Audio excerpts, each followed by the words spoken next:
second speaker is Dr. Chinyere Ipa, who is also a cybersecurity expert from ACE, Lagos State University. You're welcome, ma'am.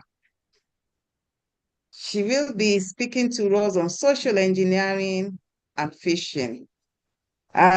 Each speaker is going to speak for 15 minutes, and let us please skip to this time. And we have 25 minutes to take the plenary discussion. And so let me invite Dr. Uche Nagoke to speak to us on avoiding risks in connected devices.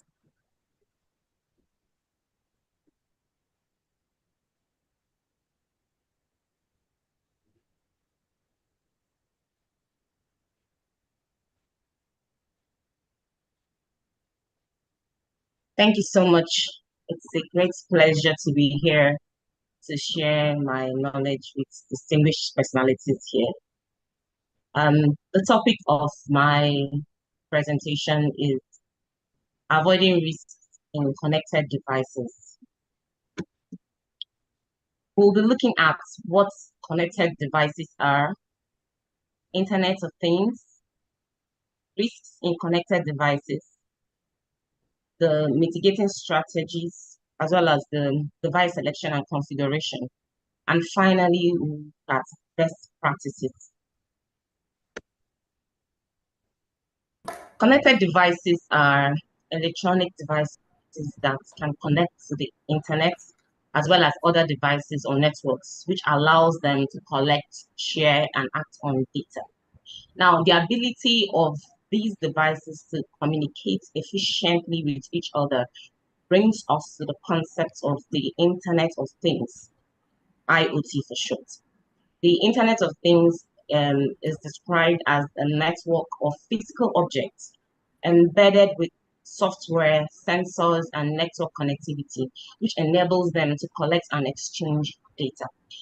There's this common misconception that the IoT is something that is only available to a certain class of or only in certain locations. This brings us to the categorization of IoT. The first being consumer IoT, which actually focuses on devices for personal use, like a smart TV, wearables like your smartwatch or your fitness tracker, as well as the robotic vacuum cleaners. We also have the enterprise or commercial IoT. This focuses on businesses and organizations with applications in various sectors like healthcare and transportation. We have the industrial IoT, which focuses on industrial applications such as manufacturing, energy, and agriculture, with the aim of improving efficiency and productivity as well as safety. We also have the infrastructure IoT, which focuses on smart management of infrastructure like smart cities, smart schools, and traffic management and waste management. So while connected devices are the individual components of a connection, the IoT is the broader ecosystem that enables these devices to work together and create value. While using these connected devices, the aim is to make our life better. But there are risks that are associated with connected devices.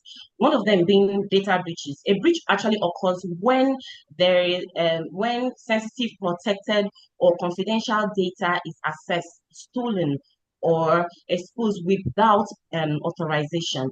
And it can happen in the form of hacking, physical theft, or even human error.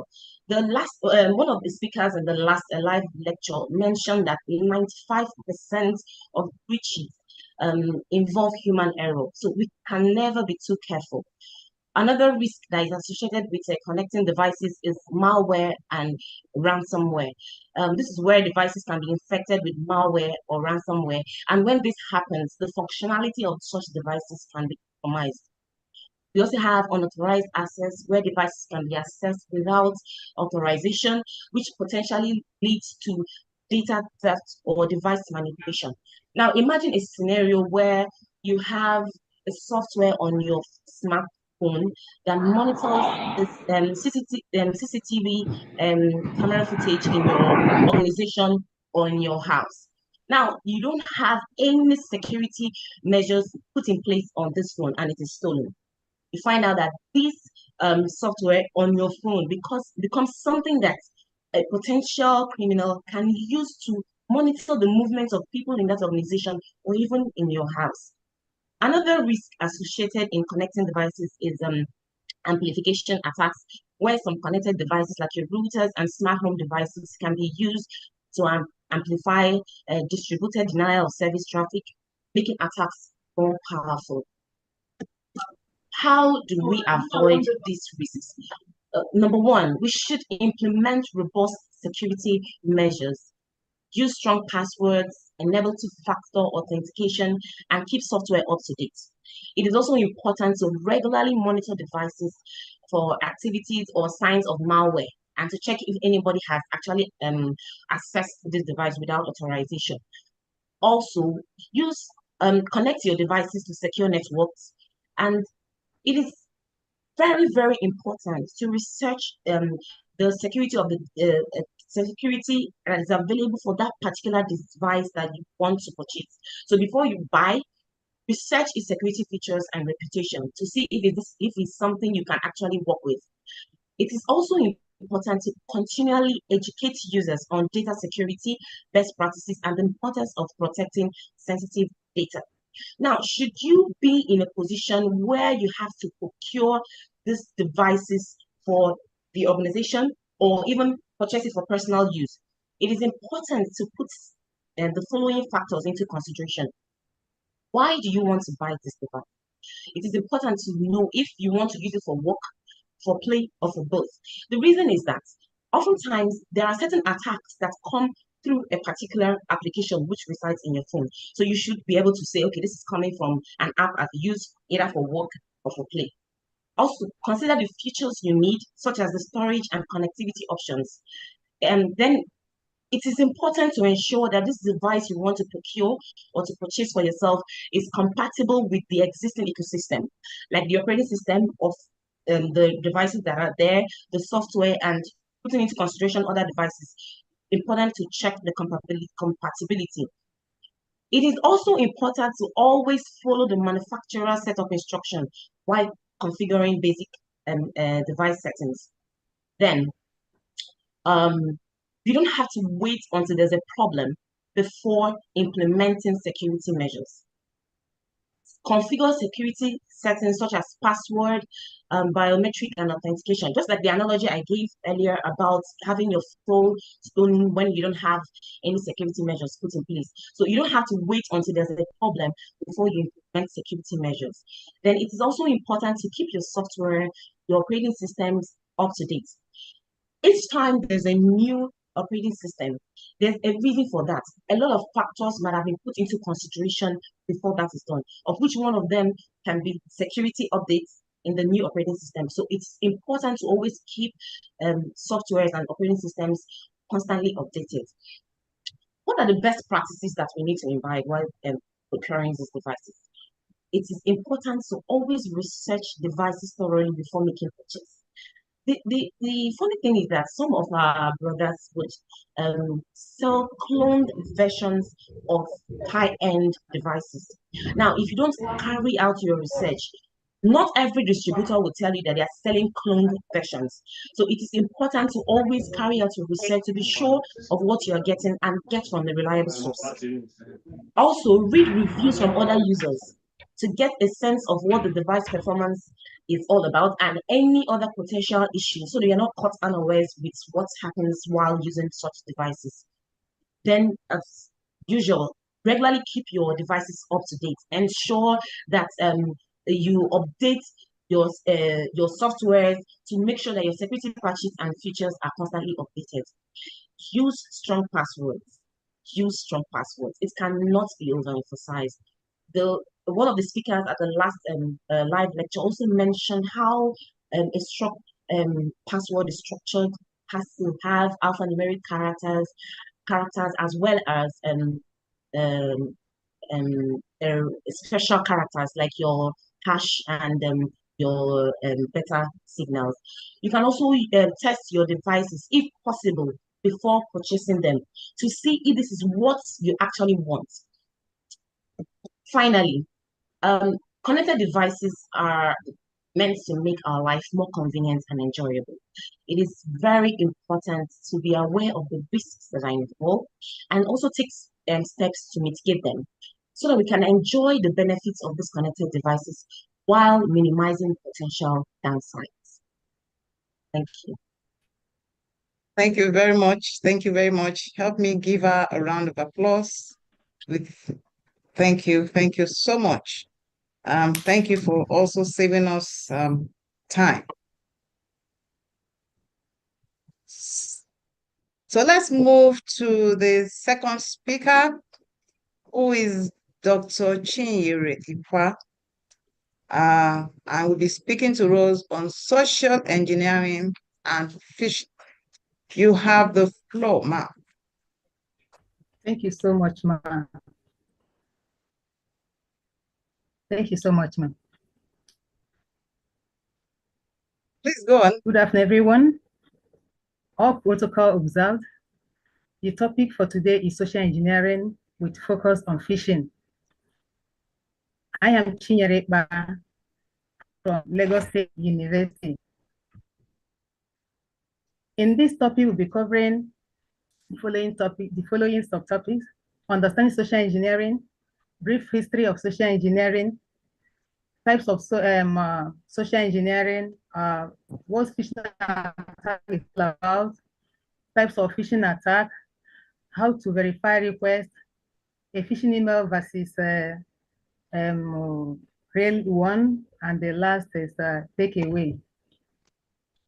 Social engineering preys on human psychology rather than technical variability.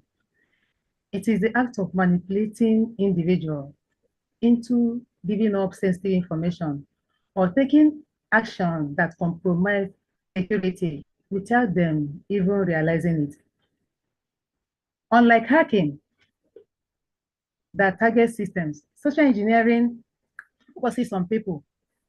Attackers exploit threats like trust, fears, curiosity, or the instinct to help, or help someone. And a convincing email from IT support asking for your login details without even thinking twice. You suppose that it's a social engineering is in action. However, have you ever received an email claiming that your account is about to expire, urging you to click a link to verify your information? That could be a social engineering attempt. This social engineering is common tactics cyber criminals use to exploit human vulnerabilities. And understanding it is crucial for protecting yourself online.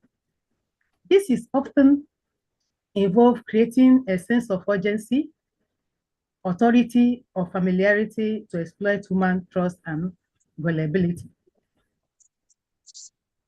Certainly, the history of social engineering traces the evolution of manipulating human psychology to gain unauthorized access to systems, information, or resources. Trickery, a part of social engineering, existed even before the emergence of the internet. People used to take the help of trickery to extract money or sell something that was illogical. The term social engineering was first used in 1894 by a Dutch industrialist, J.C. van Marken. Trojan horse attack cited by Partito General in video number 1 explain how the city of Troy was manipulated into receiving the gifts that brought about their downfall. This is enough to grade the fact that social engineering is an old term. When internet came into being, social engineering went through social changes. For instance, instead of fooling people in person, trickers started using the internet. They started sending fraudulent emails featuring malicious links or invites. This is how phishing came into being.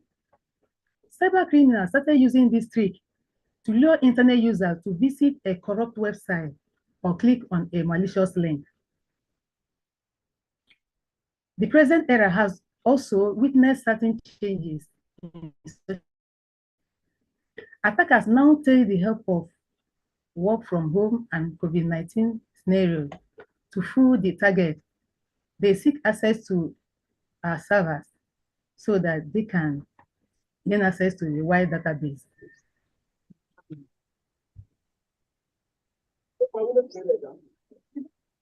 We have types of social engineering, and we start from phishing. Phishing is a type of social engineering or cyber attack that uses fraudulent emails, text messages,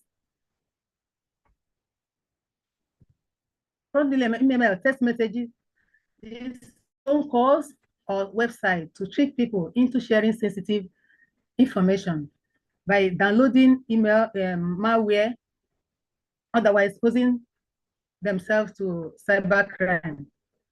Baiting is a type of social engineering attack wherein scammers make fake promises to users in order to lure them into revealing personal information or installing malware on the system. This baiting scam can be in form of tempting ads or online promotions, such as free games or movie downloads, music streaming, or phone upgrade.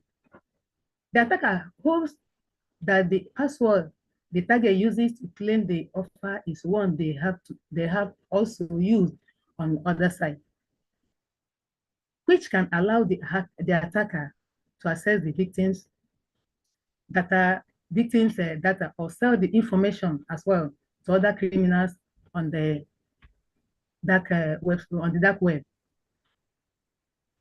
The next is tailgating, or you can call it piggybacking.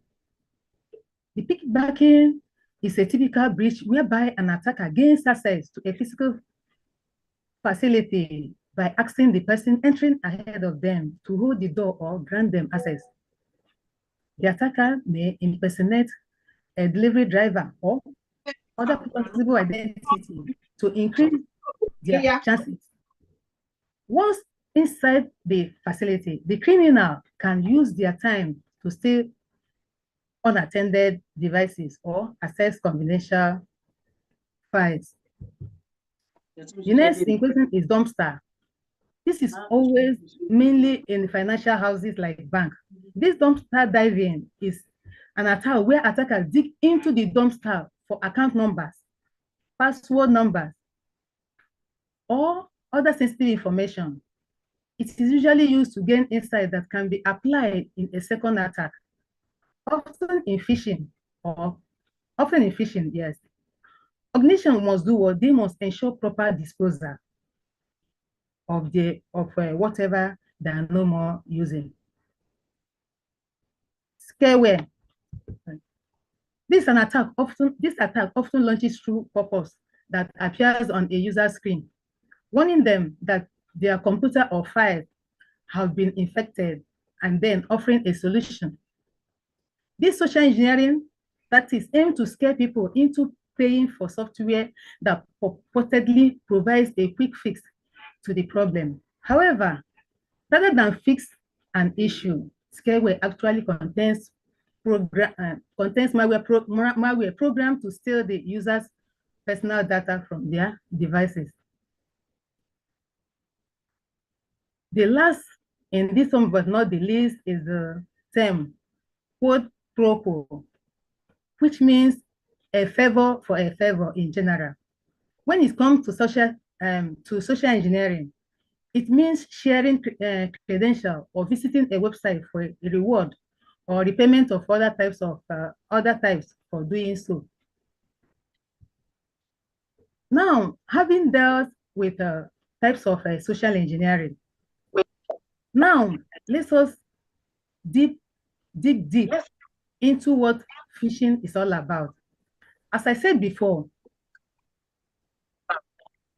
phishing is a type of cyber attack that uses fraudulent emails, text messages, phone calls, or websites to trick people into sharing sensitive information loading malware, or otherwise exposing themselves to cybercrime. In this technique, emails at a large scale are shared.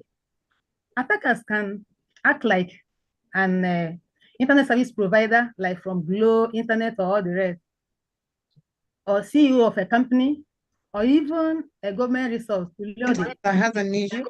the target.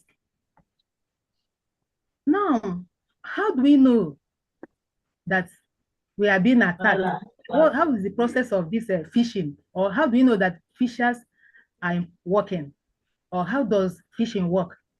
Now, when a victim, an email that has malicious attachment or a link with a malware is being sent to a victim, when a victim clicks or download that email, the attacker will automatically take advantage of that and steal the information of the victim and use it to hack the victim. That is how it works. Now, phishing attacks comes in various forms, each with specific method and target. Common types include email phishing, you can call email phishing or bug phishing, spear phishing, smishing, vishing, and whaling. Email phishing uses email as the primary attack vector, while spear phishing targets specific individual with personalized messages. Smishing and vishing leverage SMS and phone calls, respectively, to deceive victims, while whaling is the highly targeted attack aimed at high-profile individuals, such as executives. Now we have explained this. To verify a real email request, look closely at the sender's email address and domain, check for mismatched information, resource locator, and verify the request with the company directly using official channels. If an email asks for personal details, ensure the address matches the company's official website and that the link leads to the intended destination. You can also check for fraud or phishing reports online. Phishing emails and legitimate emails differ significantly in their sender, content, and presentation. Phishing emails often have suspicious sender addresses, request sensitive information, use poor grammar and spelling, create a sense of urgency, and may contain malicious links or attachments. Legitimate emails, on the other hand, typically have recognizable sender addresses, avoid requesting sensitive information directly, are well written, and don't create sense of urgency. Now, having known all this in this presentation, knowing that social engineering and phishing are serious threats to individual and organization, we need to stay vigilant, educate others, and protect sensitive information. Thank you so much.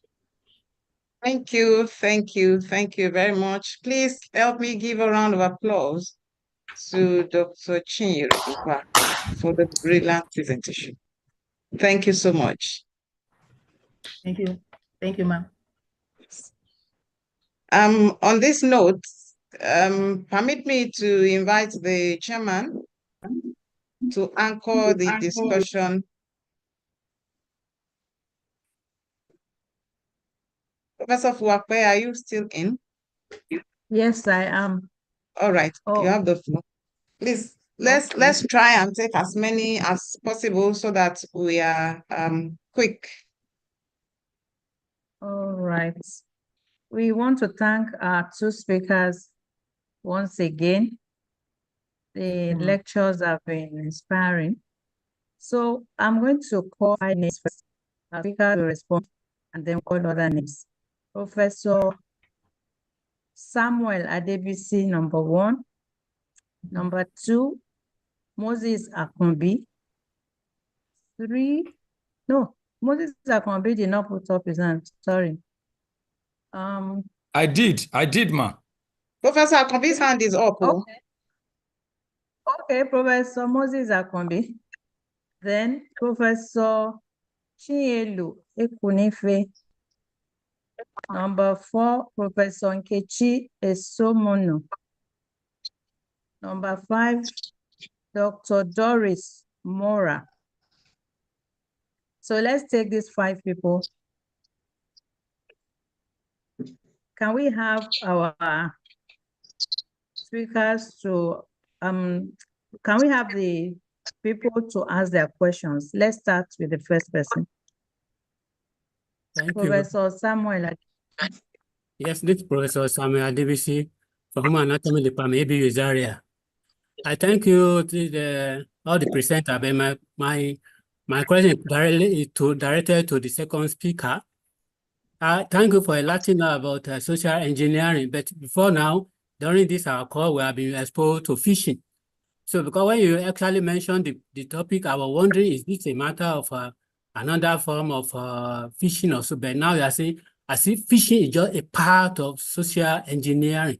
But yes, I'm still not very much comfortable with that. I wish that you enlighten us more.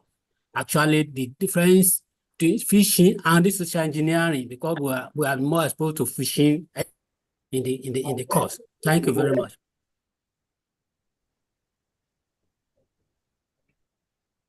Hello? Professor Moses Akumbi. Yes, thank you very much, Chairperson. My name is Moses Akumbi from Lagos State University. I thank the 2 presenters, and my question goes to the first presenter, Dr. Uchenna. Thank you so much. You have displayed the mentorship of the Facilitator General, who was your PhD supervisor. Under mitigating strategies, you did mention use secure networks, connect devices to secure networks.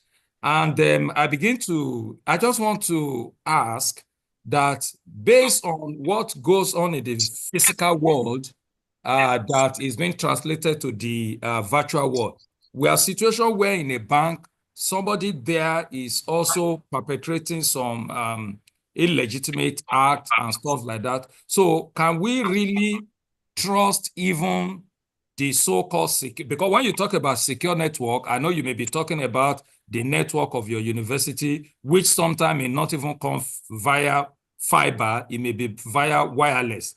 So how far really can we trust secure networks? Thank you. Okay. Professor Chinyelu Ekunife. Good afternoon, Chairman and the coordinators. I am Professor Chinyelu Ekunife from Nnamdi Azikiwe University. My question goes to the first speaker, the very first speaker.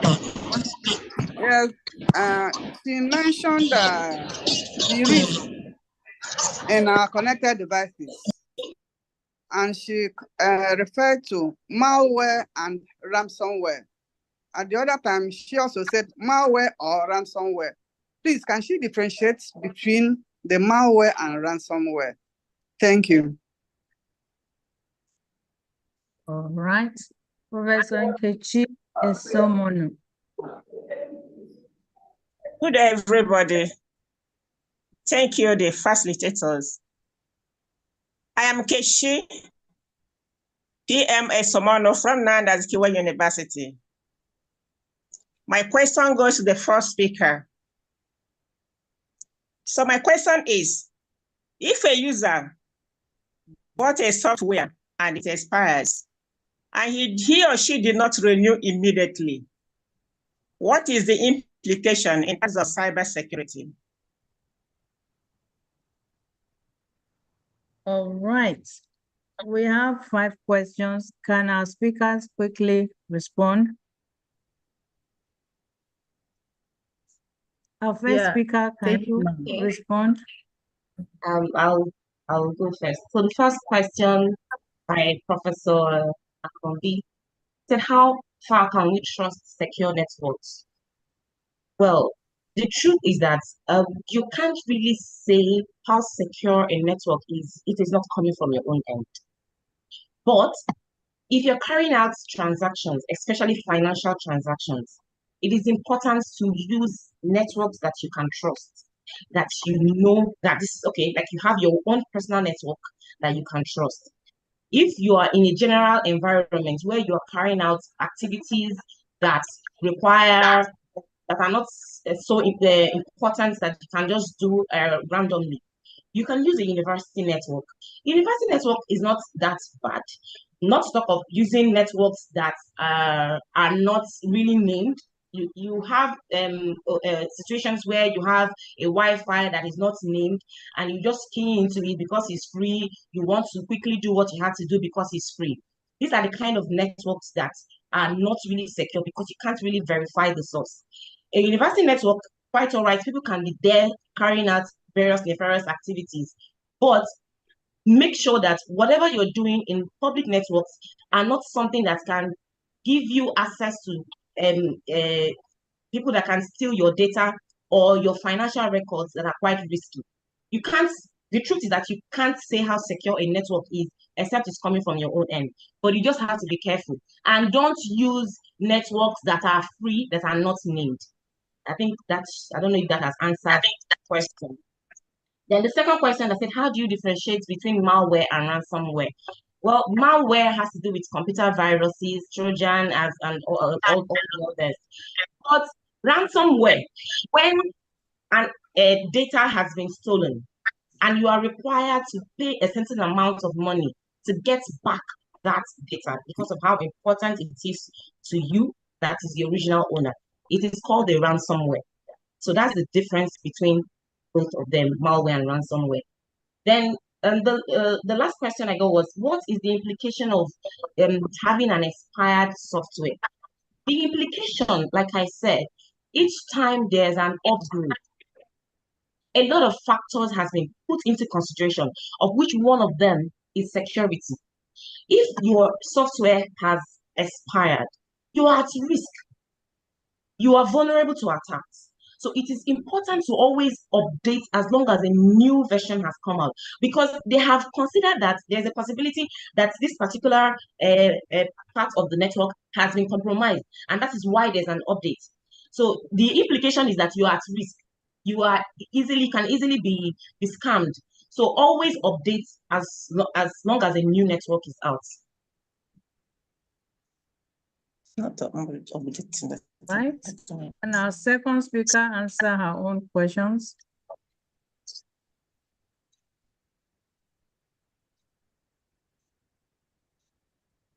Our second speaker, are you here? So Chinyere, are you here? I hope the network has not thrown her out. Her connection probably. We can move to other ones, please. All right.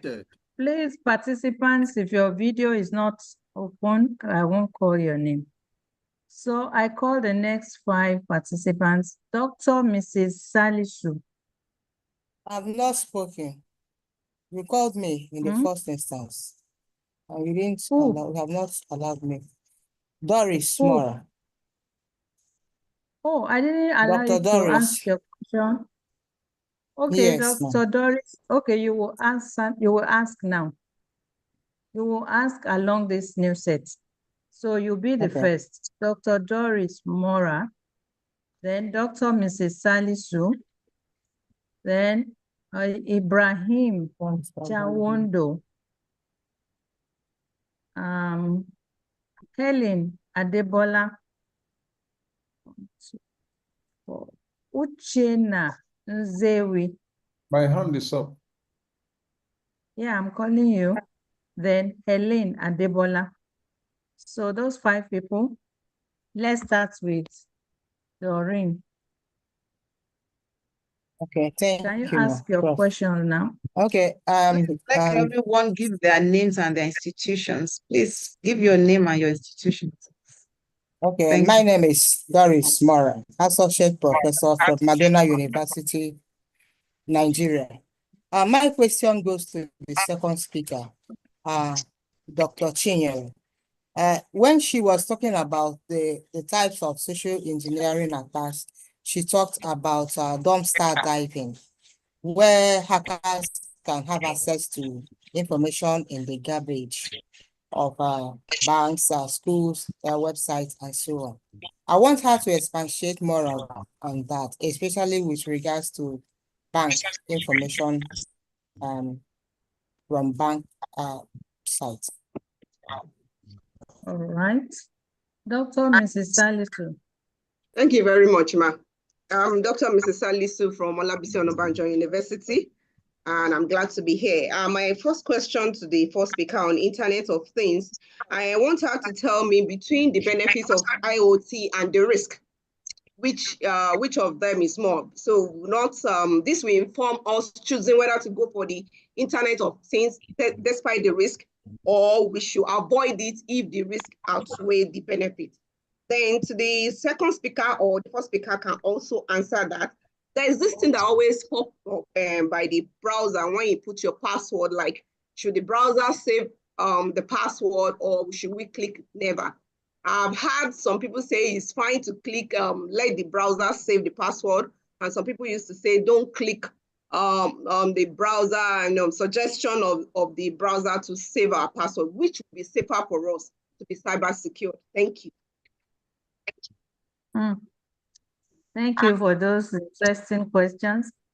Mr. Ibrahim Chawondo, I don't know whether it's a prof. Thank you very much. I'm a prof. Okay. Thank you very much. I'm a professor from University of Ilorin. And I want to also appreciate our lecturers for today. The Facilitator General is always highly appreciated for the background that we have been given, which gives us a good understanding of what we are talking about today. The first question goes to the first speaker. And I'm interested in knowing the place of security agents in the virtual worlds. Because in the physical world, you can walk into them and report. So I want to know the place of the security agents in Nigeria when it comes to virtual problems. Then the second lesson goes to, the second question goes to my second lecturer when we are talking about phishing. And we talk about whaling. And we said targeting high profile individuals or plus high profile companies. That we get it clearer. So thank you very much. All right. Thank you very much. Professor Helen Adebol. Oh no, Professor Uchenna Nzewi.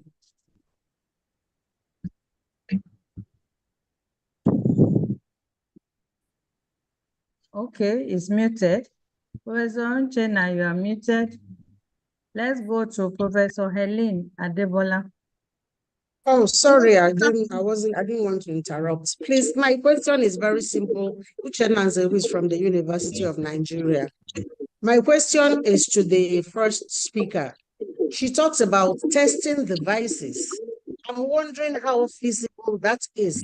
Assuming I want to buy a laptop or a phone or something, how will they allow me to test it, especially if it's those ones that come in sealed packages? Thank you. Thank you, Professor Helen Adebola. My name is Professor Helen Adebola from Nnamdi Azikiwe University. My question goes to the first speaker. When she was presenting, she talked about research, that we should do a research thoroughly before purchasing a device. I want to know more about the research she was talking about. Thank you. Thank you. Some people are disturbing. Please mute your microphones. Can we have our speakers respond to the questions? First speaker, Thank you so much, ma'am. This is Chinyere, ma'am. Hello, ma'am. This is Chinyere, ma'am. Yes. Let me answer the first question. My network logged me out. The first question and the other, yeah. So the person asked the difference between social engineering and phishing. I mentioned it when I was explaining. Phishing is a type of social engineering. I don't know if that one is answered. So coming to the present question now, somebody asked about dumpster. Yes, dumpster is like for cyber for the cyber.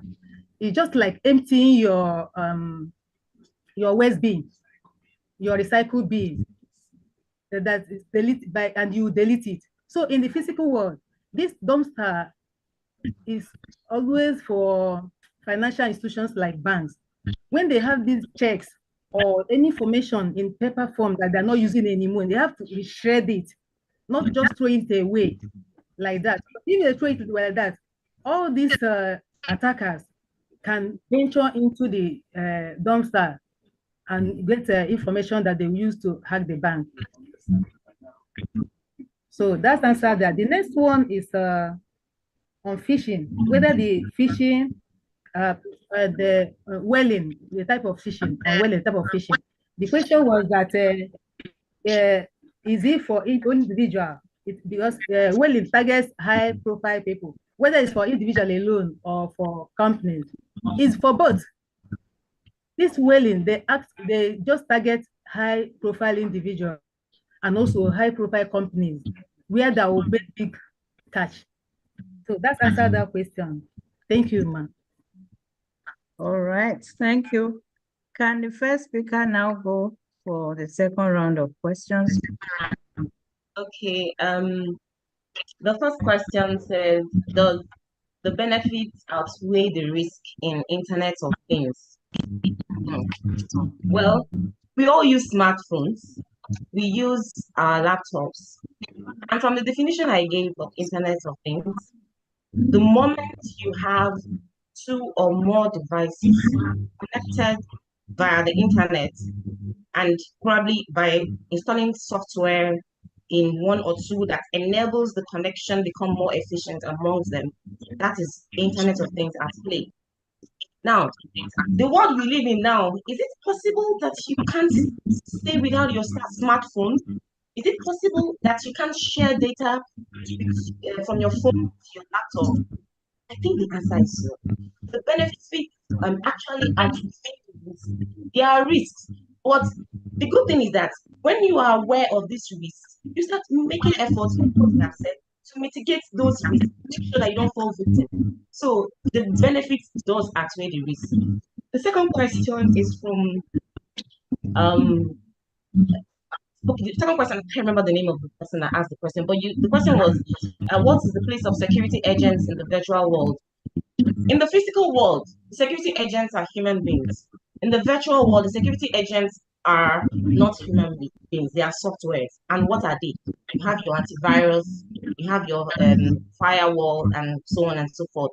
All those software that help to monitor your system for attacks are the security agents. So they are not human beings. What human beings might do is when you have been attacked, and you report and you have your evidence, you can take it to the physical security agents, and then they can do what they have to do to make sure you get justice. Then there's this question that said, how do you carry out research when you want to purchase your devices? The research, when we say research, it must not be academic research. By carrying out research, you have to be sure you are getting from a reliable source. I gave an analogy. We have distributors that sell cloned devices. All these high-end devices like your iPhone, they have cloned versions of it. And some of the features are already compromised. So you have to be sure. Some distributors will tell you that this is a cloned version and it comes for a cheaper price. Some wouldn't tell you.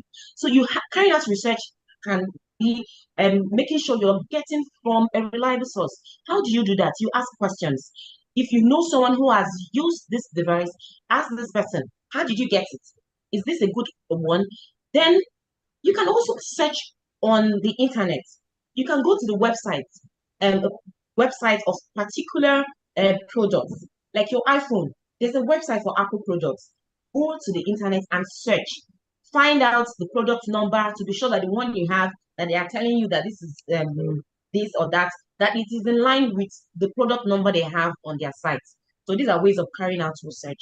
Then I want to finally answer the question from my dear Professor Uche Nanzeri. When you buy these devices and they are sealed, if there is a problem within a couple of months, you have to return it, right? The truth is that sometimes we are ignorant.